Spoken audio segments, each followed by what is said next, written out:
You're watching GearUp TV. So Jonathon and I were just nestling up very close and cosy there. Jonathon, can you explain a little bit about what you do in your operation? Yeah, I'm the CFI at Oyster Air, and we are a specialist training provider in high-performance single-pilot aeroplanes, so the TBM, PC-12 and PA-46, single-engine turbine. So we were talking and you've explained that it's actually not going to be as easy as all that to find pilots for when this new regulation comes in. Why is that? It's just fundamentally that to operate these types of aircraft you do need to be very experienced, and there just aren't that many experienced pilots out there, and indeed the instructors and examiners to train and check the pilots. So there will be a natural period of time, I think, that'll take a while to get the pilots trained.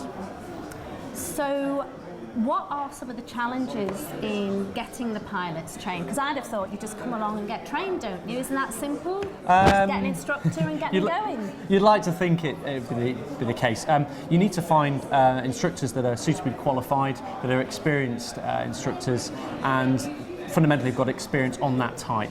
And also retaining instructors as well, and examiners. It's also quite expensive to train up as an instructor and examiner. So you combine all of those factors, and that does cause a challenge. But it's a positive challenge because it means the business is expanding and needs more pilots.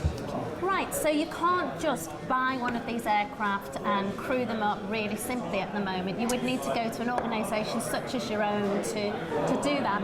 What about actually examining the instructors to train them? Have you got lots of those guys around? Examiners, in terms of on the TBM, there are 3 in the UK, less throughout Europe, but there is definitely a shortage of examiners, and specifically examiners with the correct qualifications to examine for commercial air transportation, which is a requirement of the single-engine turbine operations that we're here discussing.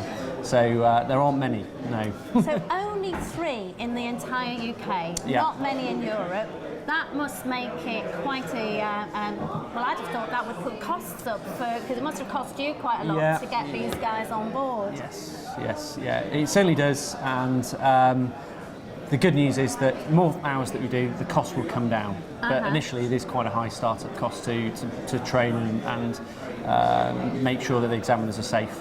Right, okay. And what about any other challenges that spring to mind for you? Is it easy enough if someone's bought one of these aircraft and wants to reduce costs? Is it easy enough for them to just sort of put it out on the charter? Is that an easy thing to do, or do they have to do anything else to do that? The training programme specifically for commercial air transport is far more demanding than for a private individual, specifically with regard to engine failures. So actually the time scale that it takes to train a pilot increases, and of course the baseline qualifications that they need to start training, because it's a commercial operation, are a lot higher than for a private operation. Jonathon Shooter has been a marvellous interviewee. I'm being flagged by this huge production crew to say, get him off. So Jonathon, with the best will in the world, get off my land. Thank you. We're going to get the next. Thank you for watching GearUp TV. Remember to like and subscribe to see more.